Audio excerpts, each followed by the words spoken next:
Yes, sir. Yes, sir. Yes, Yes, sir. sir. Okay.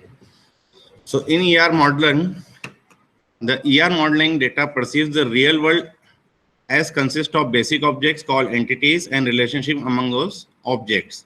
तो हम जो अब डेटा मॉडल पढ़ रहे हैं वो हम पढ़ रहे हैं ER model which is also known as entity relationship model. ठीक है, इस एंटिटी रिलेशनशिप मॉडल में क्या होगा कि हम बेसिक ऑब्जेक्ट्स की बात करेंगे, रियल वर्ल्ड ऑब्जेक्ट्स की बात करेंगे, ठीक है, और उनके बीच में हम क्या करेंगे, रिलेशनशिप्स मेंटेन करेंगे। So it was developed to facilitate database design by allowing specification of an enterprise schema which represents the overall logical structure of the database। ठीक है, तो enterprise schema जो आपका है, जो enterprise में जो भी उसकी need है उसके related पहले तो हम database design करेंगे। That database design is known as the schema। ठीक है, और फिर उसको हम क्या करेंगे, उस पर्टिकुलर इंटरप्राइज स्कीमा को पहले तो हम बनाएंगे एंटिटी रिलेशनशिप डायग्राम। ठीक है, और फिर उस एंटिटी रिलेशनशिप डायग्राम को हम क्या करेंगे, लॉजिकल स्ट्रक्चर में हम चेंज करेंगे, जिसको हम बोलेंगे रिलेशनल मॉडल। ठीक है, तो सबसे पहले जो भी प्रोजेक्ट्स आते हैं इंडस्ट्री में, ठीक है, जो भी डेटाबेस प्रोजेक्ट्स आते हैं उनके पहले रिक्वायरमेंट्स गैदर की जाती है। रिक्वायरमेंट्स गैदर करके पहले क्या किया जाता है कि उन डेटा को पहले तो ईआर डायग्राम में डिजाइन किया जाता है। ठीक है, कि कौन से एंटिटीज होंगे, क्या उनके एट्रीब्यूट्स होंगे, क्या उनके बीच में रिलेशनशिप्स होंगे, whether it is many to many, whether it is one to many relationship. ठीक है, और फिर उसको क्या किया जाता है, मैप किया जाता है, जिसको बोलते हैं हम low level design which is a relational data model. So the ER modelling is very useful in mapping the meanings and interaction of real world enterprises into the conceptual schema। ठीक है, तो conceptual schema जो आपने कहा that is the actual relational data model। ठीक है, तो जो भी आपका ER डायग्राम बनेगा उसको हमें क्या करना है, मैप करना है ER diagram to conceptual schema। ठीक है, that is your relational data model। that means tables like structures, tables, columns, data types, relationship among those tables। ठीक है, सो फर्स्ट टर्म देखते हैं ईआर डायग्राम में which is called entity. So what is an entity? An entity is an thing or object in the real world that is distinguishable from all other objects. ठीक है, so this is just like your noun. जैसे noun की definition में पढ़ते हैं कि noun is a name of place, object or thing. ठीक है, name of the place, person, ऐसे करके हम पढ़ते हैं। So for example each person in an enterprise is an entity. ठीक है, सारे पर्सन जो हैं वो क्या है, उनके एंटिटीज हैं। अगर मैं उन सबको मिला के एक एंटिटी बनाऊंगा तो उसको बोलेंगे हम पर्सन एंटिटी सेट।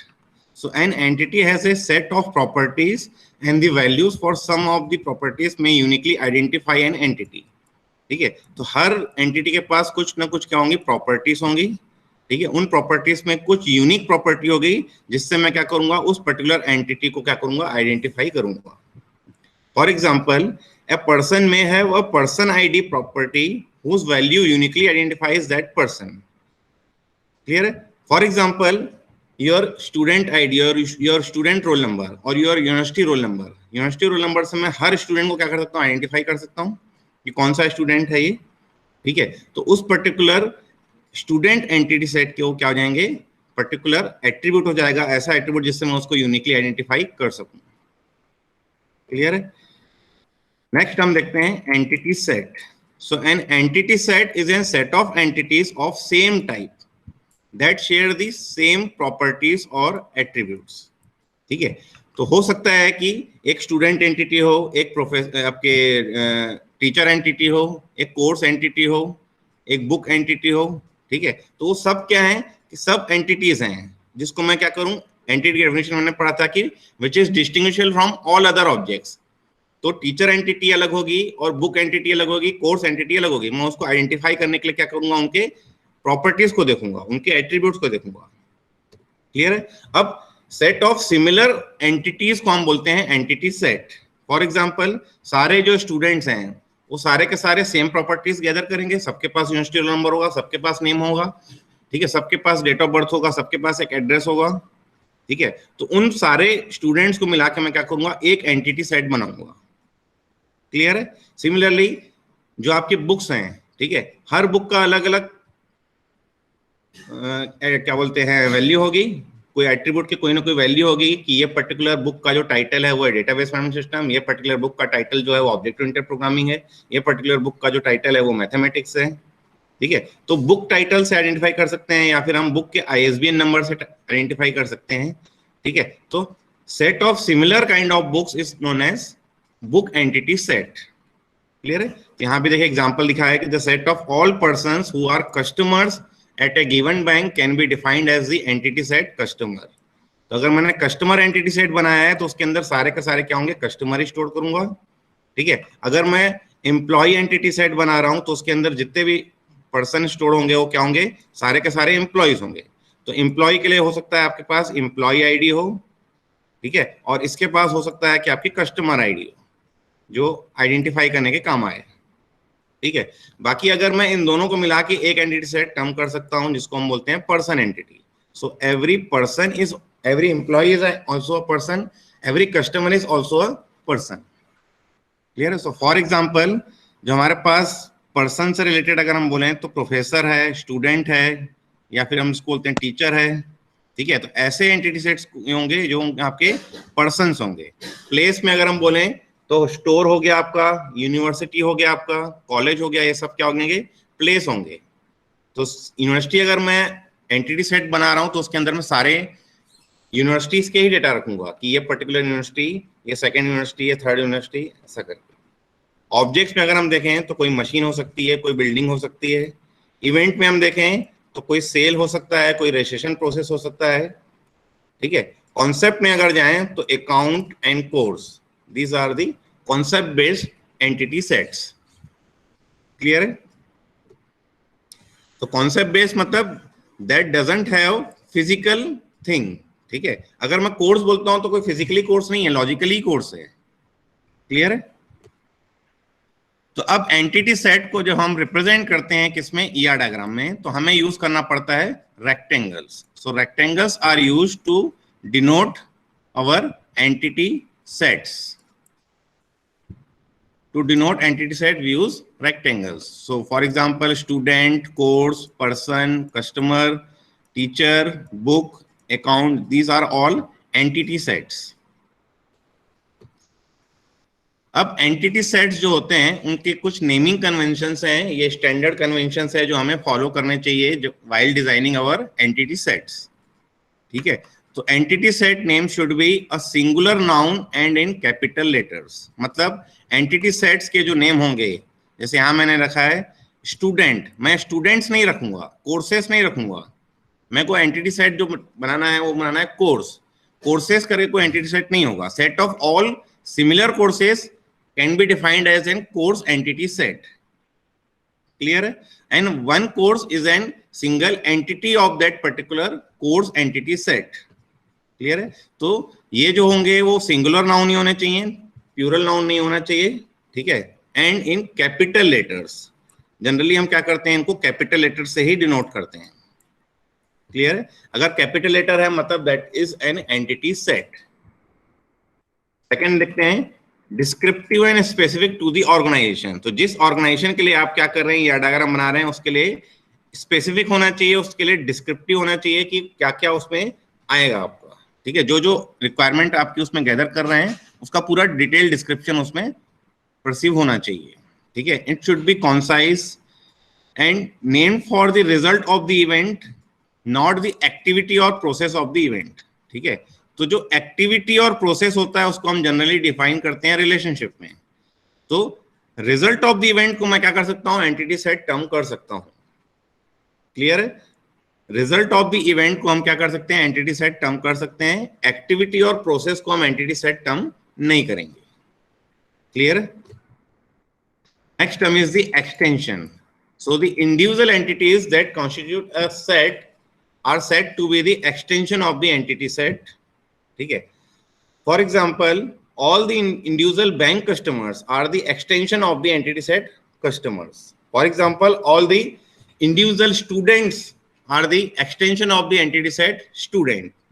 ठीक है, तो सारे के सारे स्टूडेंट्स को अगर बोलूं तो these are the extension of the entity set student. Next हम देखते हैं attribute. So an entity is represented by a set of attributes. Her entity को हम क्या करते हैं, पहले डिफाइन करते हैं, डिफाइन करके उसके हम क्या करते हैं, एट्रीब्यूट्स डिफाइन करते हैं। And what are attributes? These are the descriptive properties possessed by each member of an entity set. ठीक है, so descriptive properties of an entity set are known as the attributes. Clear है? The designation of an attribute for entity set expresses that the database stores similar information. ठीक है, अगर मैं किसी particular attribute को store कर रहा हूँ किसी एंटिटी सेट, दैट मींस उसमें सिमिलर टाइप ऑफ इंफॉर्मेशन होनी चाहिए. फॉर एग्जांपल, अगर मैं स्टूडेंट एंटिटी सेट का एक university roll number attribute design करता हूं कि यूनिवर्सिटी रोल नंबर से मैं क्या करूंगा, उसको आइडेंटिफाई करूंगा. ठीक है, तो उसमें जो वैल्यूज होंगी वो सिमिलर होने चाहिए. Similar means that values should be 1 2 3 4 up to certain range. ठीक है, अगर मैं किसी में 1 स्टोर कर रहा हूं, किसी में A स्टोर कर रहा हूं, तो वो आपका सिमिलर नहीं हुआ. ठीक है, मैं आइडेंटिफाई नहीं कर पाऊंगा कि किसका रोल नंबर 1 है, किसका रोल नंबर A है, किसका रोल नंबर AB है. ठीक है, तो सिमिलर वैल्यूज होनी चाहिए. सिमिलर वैल्यूज मींस अगर नंबर स्टोर कर रहा है तो पर्टिकुलर नंबर ही स्टोर करे, अगर वो कैरेक्टर स्टोर कर रहा है तो कैरेक्टर ही स्टोर करे. क्लियर है? So similar information concerning each entity in the entity set. However, each entity may have its own value for each attribute. So every entity may have its own value. ठीक है, own value means किसी student का roll number 1 है तो किसी का student roll number 2 है, किसी का स्टूडेंट का रोल नंबर 3 है. ठीक है, तो सबके पास एक खुद की वैल्यू है. ठीक है, वो वैल्यू डिस्टिंग्विश भी हो सकती है, वो वैल्यू सेम भी हो सकती है. ठीक है, for example university roll number जो है आपका वो है 300022 करके. ठीक है, तो वो आपका 19001 19002 19003 करके एक सीरियली ऑर्डर में है. ठीक है, तो सबके लिए अलग अलग रोल नंबर है. ठीक है, सिमिलरली अगर मैं उसकी ब्रांच बनूं तो ब्रांच सबकी सेम है, CSE CSE CSE CSE, लेकिन सबके पास उसकी एक वैल्यू है जिसका वैल्यू है computer science and engineering. Clear है? So every entity have its own value for each attribute. हर एट्रीब्यूट के लिए उसकी खुद की एक वैल्यू होगी. वो वैल्यू सेम भी हो सकती है, वो वैल्यू डिस्टिंग्विश भी हो सकती है. क्लियर है? So possible attributes of the customer entity set are customer ID, customer name, customer street and customer city. ठीक है, तो कस्टमर आईडी जिससे आइडेंटिफाई कर सकते हैं, कस्टमर नेम हो गया, स्ट्रीट हो गई, सिटी हो गई. तो सिटी सबकी सेम भी हो सकती है, स्ट्रीट भी सेम हो सकती है, दो स्टूडेंट्स, दो पर्टिकुलर कस्टमर्स की. Next one is the domain or it is known as the value set. So for each attribute, there is a set of permitted values called the domain or value set of that attribute. ठीक है, तो domain and attribute, domain of the attribute और value set of the attribute हमें क्या करना पड़ता है, define करना पड़ता है. फॉर एग्जाम्पल, अगर मैं कस्टमर नेम बोलूं तो इसमें कोई पर्टिकुलर स्ट्रिंग्स ही आने चाहिए जिनकी कोई पर्टिकुलर फिक्स लेंथ होनी चाहिए, मतलब इससे ज्यादा मैं स्टोर नहीं कर सकता. ठीक है, तो customer name should B text strings मतलब उसमें कैरेक्टर्स ही स्टोर करूंगा, और वो कैरेक्टर्स हो सकता है कि 5 कैरेक्टर्स हो सकता है 6 कैरेक्टर्स हो सकता है 10 कैरेक्टर्स हो. हम एक मैक्सिमम लिमिट डिसाइड कर देते हैं कि 15 कैरेक्टर से ज्यादा मैं उसमें स्टोर नहीं कर सकता. अब 15 से कम स्टोर कर सकते हैं, 15 से ज्यादा हम स्टोर नहीं कर सकते. तो वो हो जाता है उसका डोमेन और वैल्यू सेट. फॉर एग्जाम्पल, अगर मैं स्टूडेंट का रोल नंबर एट्रीब्यूट डिफाइन करूं और स्टूडेंट के रोल नंबर एट्रीब्यूट में मुझे क्या करना है, 3 डिजिट्स तक स्टोर करने हैं. ठीक है, तो 3 डिजिट्स तक स्टोर करने हैं, तो मतलब उसका वैल्यू सेट क्या हो जाएगा, 1 2 टू अप टू 999. ठीक है, बाद में हम क्या करते हैं, उसको और डिफाइन करते हैं, और डिफाइन करके हम क्या करते हैं, ये डिफाइन करते हैं कि उसमें जो वैल्यूज होनी चाहिए वो एक पर्टिकुलर लेंथ तक ही होनी चाहिए, मतलब 120 तक ही होनी चाहिए. तो उसके लिए हम उसमें कंस्ट्रेंट डिफाइन करना पड़ता है कि 3 डिजिट तक भी मुझे अगर लेना है तो मुझे 999 तक नहीं लेना है, मुझे 120 तक ही लिमिट करना है कि 120 के ऊपर रोल नंबर्स ना जाएं या 130 के ऊपर रोल नंबर्स ना जाएं. So that particular value set is known as the domain of the attribute. और domain should also define the data type. ठीक है, फॉर एग्जाम्पल कस्टमर नेम है तो यहाँ पे मुझे कैरेक्टर्स ही स्टोर करने हैं. अगर यूनिवर्सिटी रोल नंबर ले रहा हूँ तो मुझे उसमें नंबर्स ही स्टोर करने हैं, उसमें मुझे कैरेक्टर स्टोर नहीं करना है. तो that particular value set is known as the domain of that particular attribute. अब एट्रीब्यूट के लिए भी नेमिंग कन्वेंशंस हैं.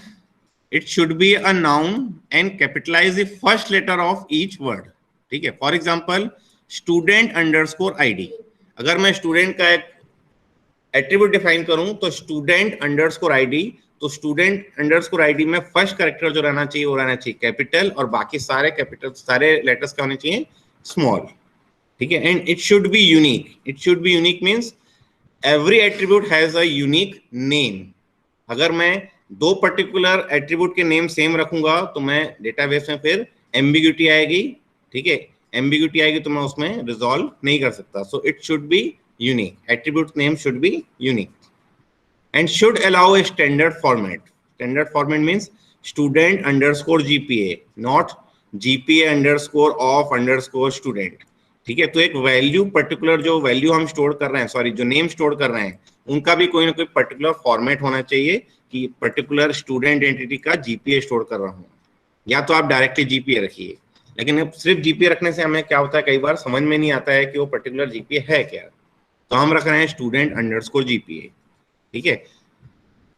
So similar attributes of different entity types should use similar but distinguishable sir names. हाँ बोलिए बोलिए.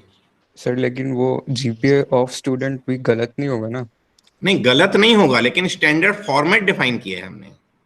ओके ठीक है, फॉर्मेट मतलब एक पर्टिकुलर फॉर्मेट होना चाहिए कि स्टैंडर्ड अलग अलग इंडस्ट्री के अलग अलग स्टैंडर्ड होते हैं.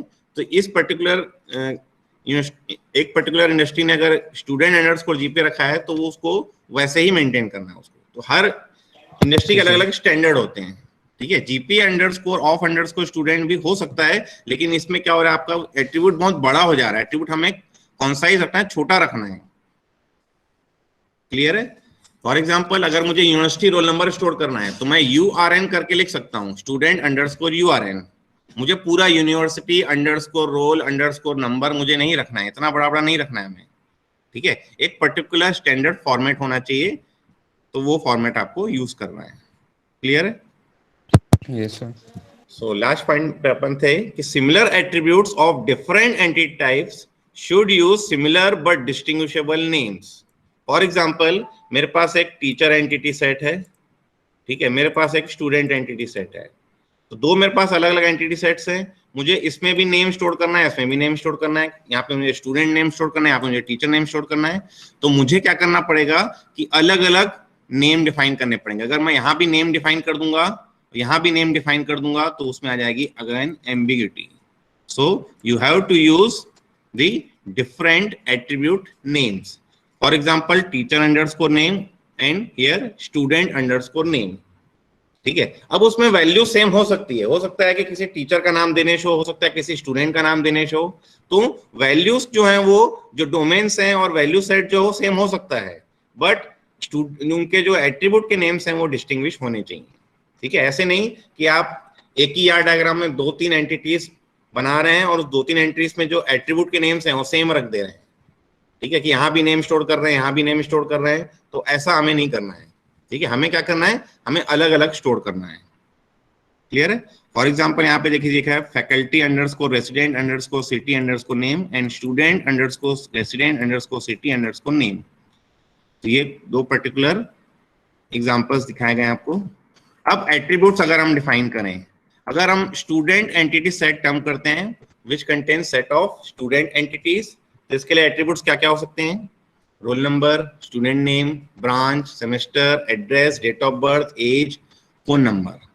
ठीक है, so these are the attributes of that particular student entity set. अगर मैं टीचर डिफाइन करूं तो इसमें आएगा teacher ID, teacher name, specialization of the teacher.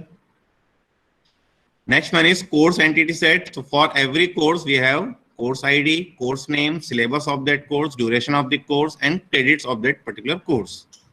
Clear? Next one is book entity set. अगर हम define करते हैं तो इसमें आएगा book ID. Next one is the title of the book, author of the book, price of the book, number of pages in that particular book. अगर मैं person entity set term करता हूं तो person ID, person name, address of that particular person. अब ये देखिए यहाँ पर पर्सन है, यहाँ पे स्टूडेंट है, दोनों में एड्रेस है. तो ये हमने अभी जो टर्म कर रहे हैं वो एक ही डायग्राम में टर्म नहीं करें. अगर ये दोनों अगर एक ही डायग्राम में आ जाते हैं कि स्टूडेंट भी आ जाए और पर्सन भी आ जाए, तो उस केस में मुझे यहाँ पे स्टूडेंट अंडरस्कोर एड्रेस और यहाँ पे पर्सन अंडरस्कोर एड्रेस ही स्टोर करना पड़ेगा. ठीक है, ये अभी हम क्या कर रहे हैं, इंडिविजुअल डायग्राम से हम टर्म कर रहे हैं, तो हम क्या कर रहे हैं, उसमें एड्रेस स्टोर कर रहे हैं. Next one is account. So account में हम अगर हम मेंटेन करते हैं तो अकाउंट नंबर मेंटेन करते हैं, टाइप ऑफ अकाउंट मेंटेन कर सकते हैं and your balance of that account. ठीक है, कि उस पर्टिकुलर अकाउंट में बैलेंस कितना है. कस्टमर में अगर आप टर्म करें तो कस्टमर नंबर है, कस्टमर नेम है, address of that customer. Again देखिए यहाँ पे भी हमने एड्रेस स्टोर किया है। अब स्टूडेंट एंड कस्टमर ये दोनों अलग अलग एंटरप्राइज में हो सकते हैं। स्टूडेंट जो है वो कॉलेज में हो सकता है, कस्टमर जो है किसी पर्टिकुलर कंपनी में हो सकते हैं, कि उस पर्टिकुलर एंटरप्राइज के कस्टमर। तो वो अलग अलग ईआर डायग्राम में टर्म कर रहा है, इसलिए हम क्या कर रहे हैं, उसको एड्रेस स्टोर कर रहे हैं। अगर वो पर्टिकुलर दो एंटिटी सेट ऐसे हों जिनके दो सिमिलर टाइप ऑफ एट्रीब्यूट्स हैं, तो हमें एट्रीब्यूट नेम हमें डिफरेंट करने ही पड़ेंगे। क्लियर है? अब आ जाता है एक important question in ER diagram, वो आ जाता है types of attributes in the ER diagram.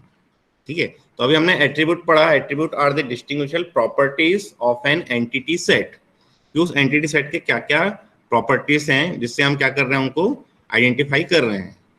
So that particular properties can be simple और कंपोजिट, सिंगल वैल्यूड और मल्टी वैल्यूड, स्टोर्ड और डिराइव्ड, नल और प्राइम। तो ऐसे 4 कैटेगरीज में उसको क्या किया गया है, डिवाइड किया गया है। ठीक है, वन बाय वन देखते हैं। फर्स्ट वन इज सिंपल और composite attribute. So the attribute which are not divided into subparts are known as simple attribute। ठीक है, मतलब ऐसे एट्रीब्यूट जिसको मैं और डिवाइड नहीं कर सकूं उसको हम बोलेंगे simple attribute. Clear? For example customer ID is an simple attribute.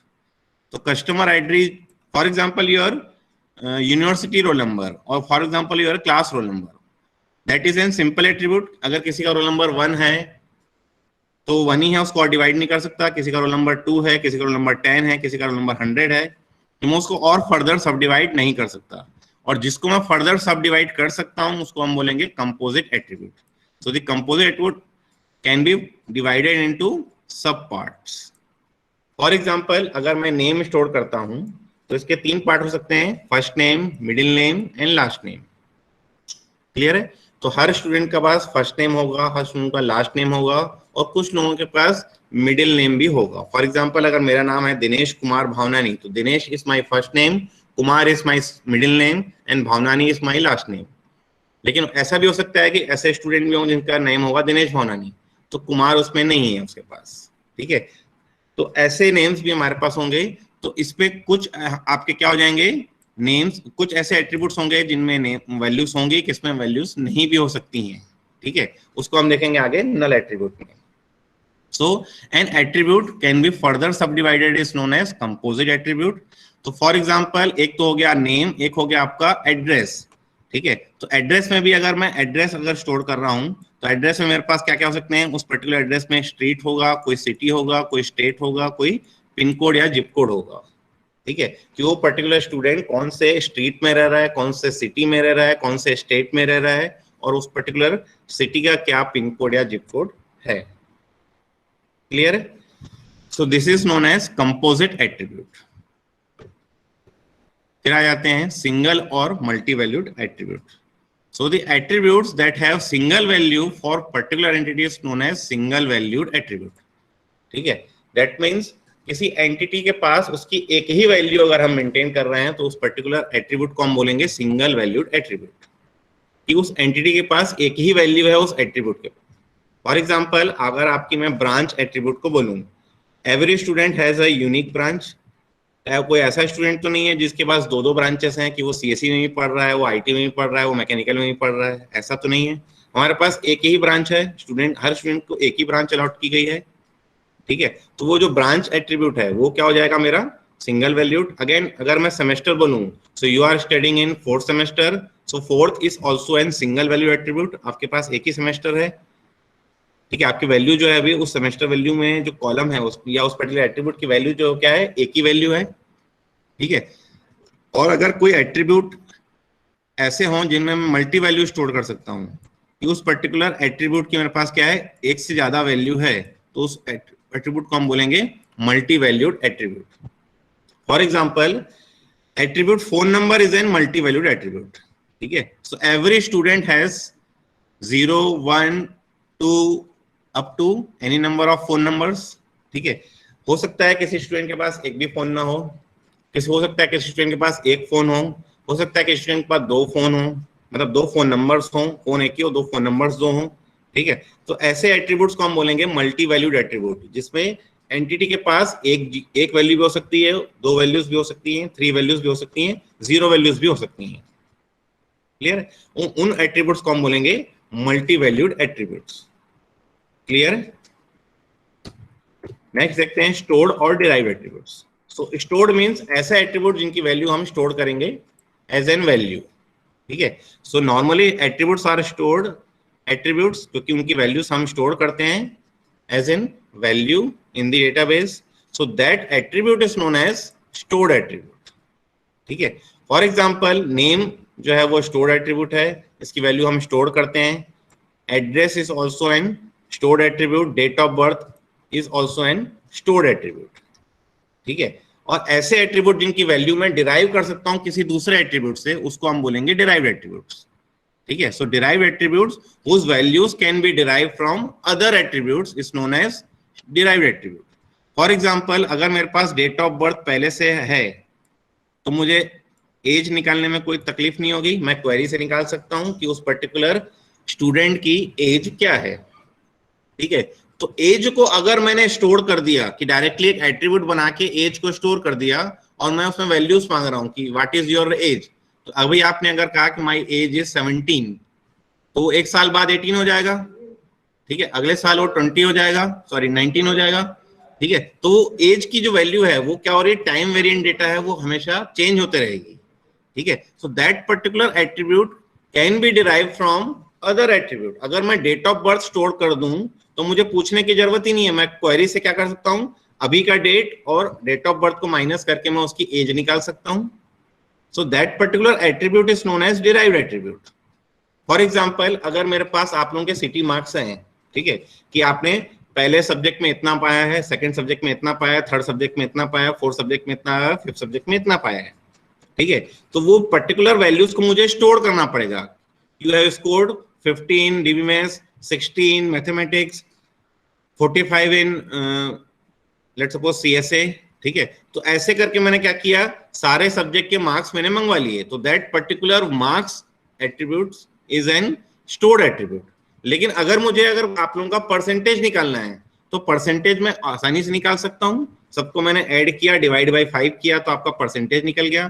तो उस परसेंटेज को मैं स्टोर नहीं करूंगा, उसको मैं क्या करूंगा, डिराइव करूंगा। किससे, उन पर्टिकुलर इंडिविजुअल मार्क्स से। क्लियर है, तो उसको हम बोलते हैं derived attribute. Next one is null attribute or prime attribute. So an attribute takes a null value when an entity does not have a value for it। ठीक है, अगर किसी एंटिटी के पास किसी एट्रीब्यूट में वैल्यू नहीं है तो उसको हम बोलते हैं नल एट्रीब्यूट। फॉर एग्जांपल एक तो मैंने आपको पहले ही बता दिया है कि फर्स्ट नेम है, लास्ट नेम है, लेकिन मेरे पास मिडिल नेम अगर नहीं है तो मैं मिडिल नेम में क्या स्टोर करूंगा, नल। अब नल किसको टर्म करते हैं, नल वैल्यू में indicate not applicable, that is the value does not exist for the entity. ठीक है, मतलब स्टूडेंट के पास मिडिल नेम है ही नहीं। ठीक है, तो उसको वहां पर क्या है कि वहां कोई वैल्यू डाल ही नहीं सकता मैं, नॉट एप्लीकेबल डेटा है, वहां पे कोई वैल्यू जा ही नहीं सकती। ठीक है, अगर उस पर्टिकुलर स्टूडेंट का अगर मैं वहां पे मेंटेन करूं रिकॉर्ड, ठीक है, तो वहां पर मैं क्या कर सकता हूं, उस मिडिल नेम में मैं वैल्यू स्टोर कर ही नहीं सकता।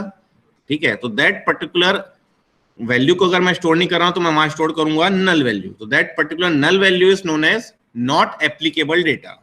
ठीक है, और null can also designate that an attribute value is unknown.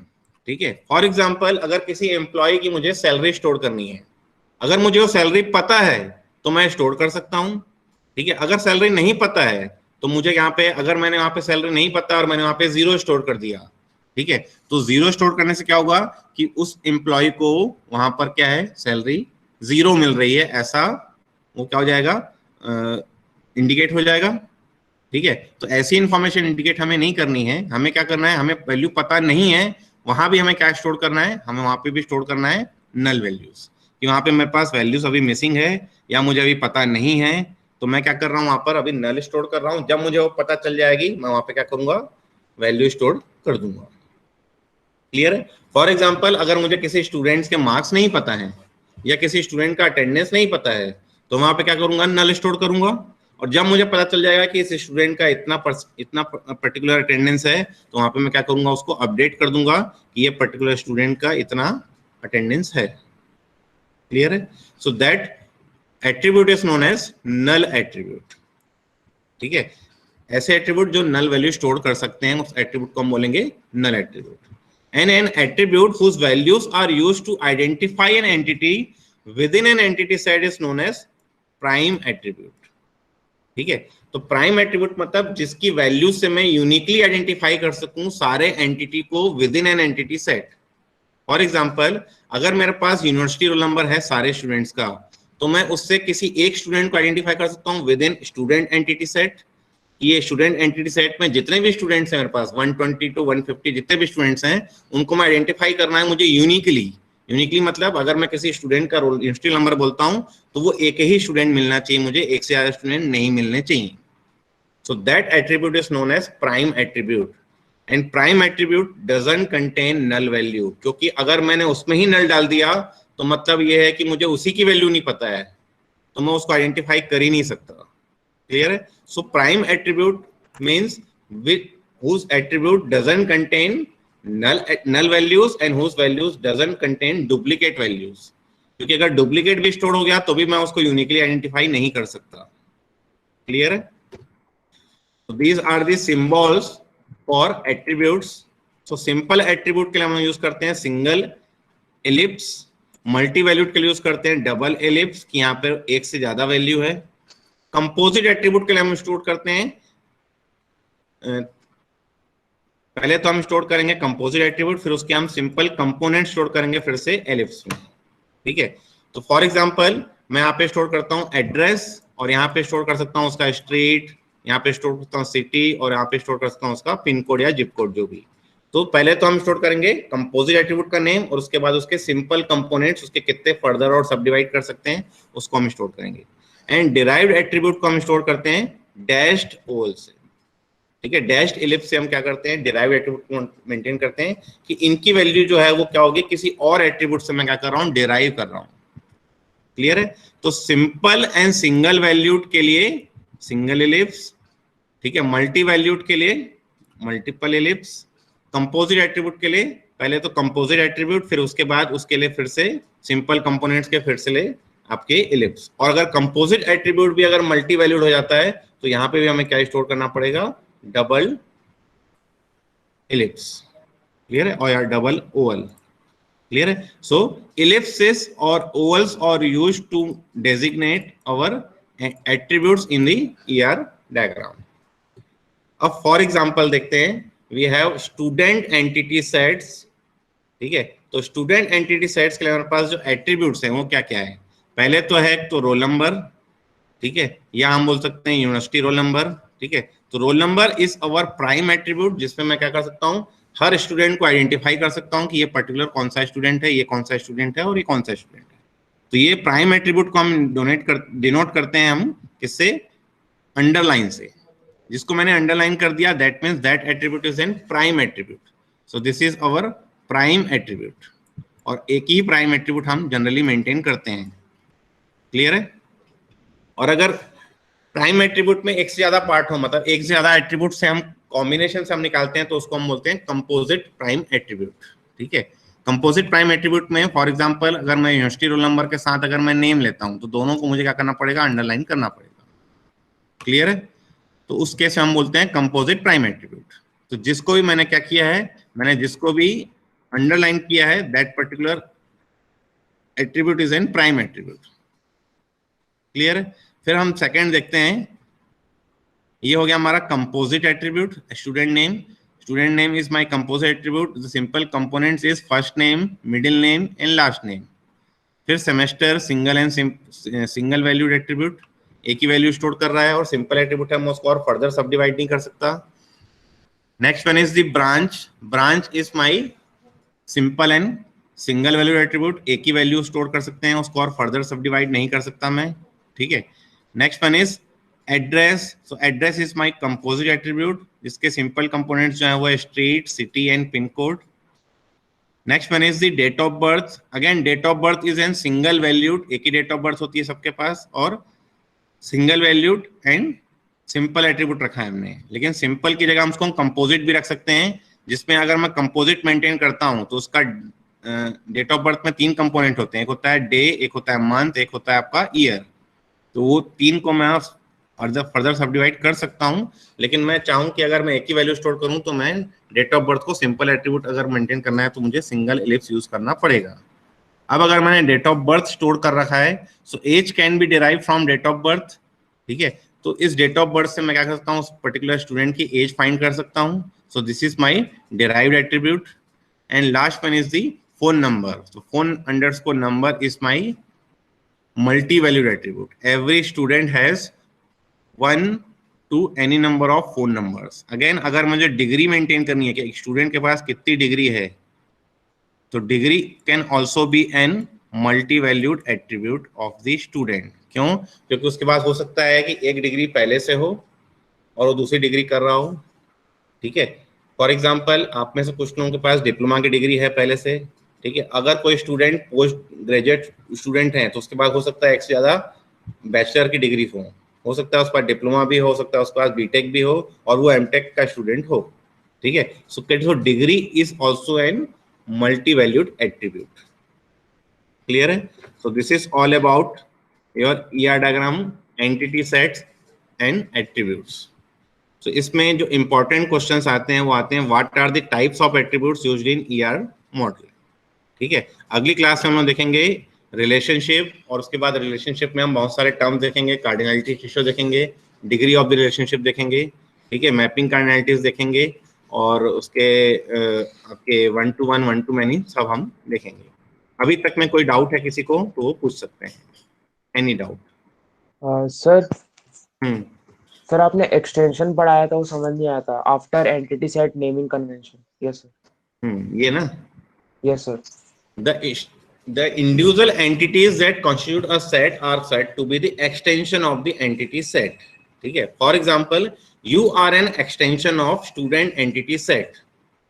You as an individual student is an extension of the entity set student, ठीक है। एक एंटिटी को हम बोलेंगे extension of that entity set. Okay sir. और कोई?